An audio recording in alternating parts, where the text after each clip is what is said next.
I don't know if this is going to be as true for you as it is for me, but this year, Netflix has been the last line of defense against my inner Jack Torrance.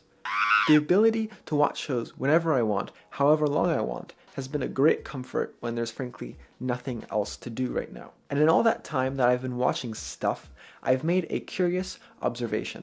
If I recall my favorite shows from the early 2010s, let's say House or Castle, I remember that it wasn't that big of a deal if I missed an episode. I knew that in the next one, there'd be a new murder case for the detectives to solve, a new patient to be diagnosed with not lupus. It wasn't until later, when I started studying TV writing out of my own interest, that I discovered that these shows were following a format known as a procedural. This is in contrast to serialized shows, which are more like one big story that's been cut into chunks and then fit into episode format. If you look at the most successful shows of the last few years, think Game of Thrones, The Expanse, Marvelous Mrs. Maisel, Breaking Bad, you'll notice that these shows follow the serialized format. But that's not always how it used to be. When TV first came around, the balance between these two formats skewed towards procedurals because the relatively independent nature of procedural episodes made them ideal for when TV was actually scheduled. When TV shows aired once a week at a specific time, there's a good chance that someone watching didn't know what the show was about, wasn't caught up, or had just simply forgotten what had happened last week. So because these episodes focus on one big problem that's then resolved by the end of the episode, it can be enjoyable without necessarily having the context of what the show is about.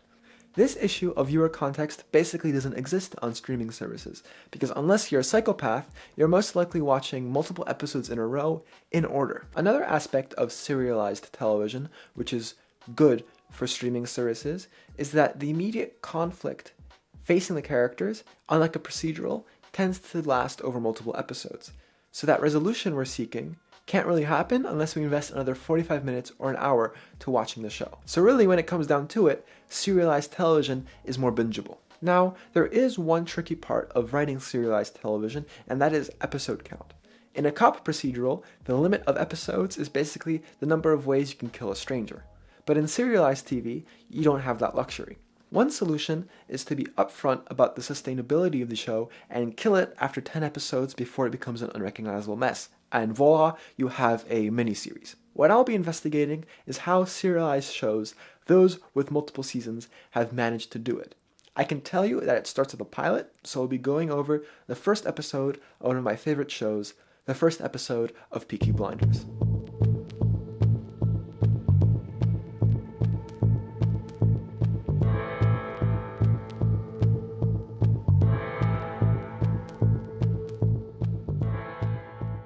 In writing the pilot, William Rapkin states, "What you're doing in the pilot is establishing the characters, situations, and most important, conflicts that are going to drive your next 100 stories." And oh boy, does Peaky Blinders set up a lot of conflicts. Character conflicts will be noted in blue, problems facing the Peaky Blinders as a whole will be in red, and we'll have some miscellaneous conflicts noted in green. Tommy Shelby, our protagonist, is the gang leader of the Peaky Blinders, the top dogs of Small Heath in Birmingham. One of their many lines of income is bookkeeping, and the episode starts with Tommy extorting a blessing for his racehorse, Monaghan Boy, basically taking advantage of the community's superstition to drum up bets for his racehorse. But Tommy's actions have angered Arthur, his brother, because Arthur's afraid that they're overstepping their boundaries and potentially facing retaliation from the Chinese community as well as some big shot named Billy Kimber. The episode continues with us seeing an official-looking man, later to be revealed as Inspector Campbell, looking over some top-secret government documents that include photos of both Tommy and Arthur, giving us the impression that the Peaky Blinders are under a government investigation. We then cut to Freddy, a communist agitator, rallying workers at a factory and telling us how bad the economy is.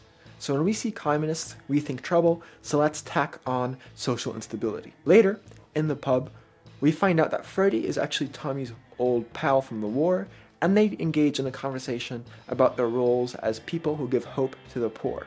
This whole interaction gives us the idea that Freddy is one of the few people in the community, besides the Peaky Blinders themselves, who are willing to stand up to Tommy. Referencing their wartime past, and after Tommy insinuates that he has nightmares from the war, we see Danny, a man suffering from an episode of PTSD, come thundering through the bar. We then jump to Aunt Polly, who confronts John about his failings taking care of the youngest brother, Finn. So we're not only getting a sense that the Peaky Blinders are a business, but they also have to deal with family matters.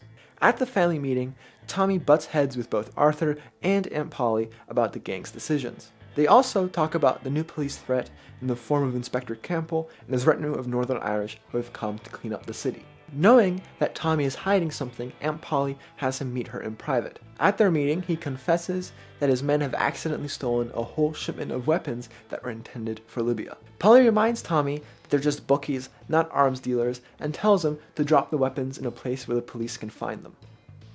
She also points out the conflict within Tommy in one of my favorite lines from the show. "You have your mother's common sense and your father's devilment. I see them fighting.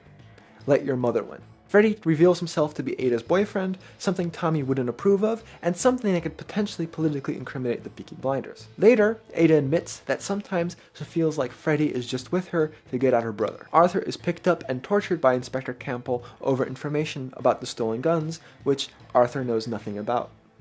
While the family tends to Arthur's wounds, Arthur passes on a message from Inspector Campbell, an offer for them to work against the communists and the IRA in the city. Tommy and Grace have another row, this time about singing in the pub.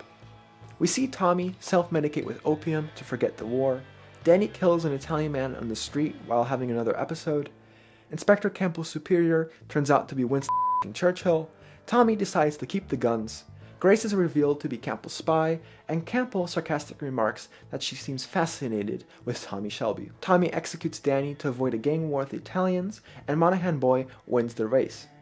Facing Arthur's rage, Tommy makes it clear that he will continue with Monahan Boy despite the risks from Billy Kimber. And we see Arthur, for the third time this episode, drink straight from the whiskey bottle. Right at the end of the episode, it's revealed that Danny's death was staged, that he's been inaugurated into the Peaky Blinders, and that he's been given a job in London. Great for Danny, but Danny just lied to the Italians, and we all know how that turns out. So here's our final tally of the conflicts that remain at the end of the first episode, and mind you, I might have missed a couple.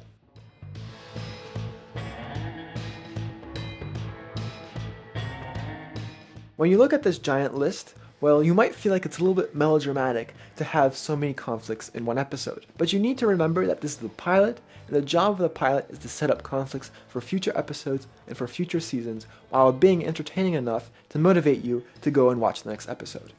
I believe the pilot of Peaky Blinders does this job wonderfully, and you'll see that in future seasons and in future episodes, these conflicts are investigated more in depth. And one more thing that I think is important to take away is realizing how interconnected all of these conflicts are.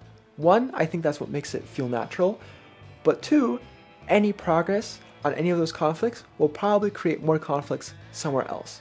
And that's just a rich foundation for future seasons and future episodes. Alright folks, that's all I have for you today. Thanks for watching. If you enjoyed this video, let me know in the comments. But for now, thanks for watching, and I'll see you next time.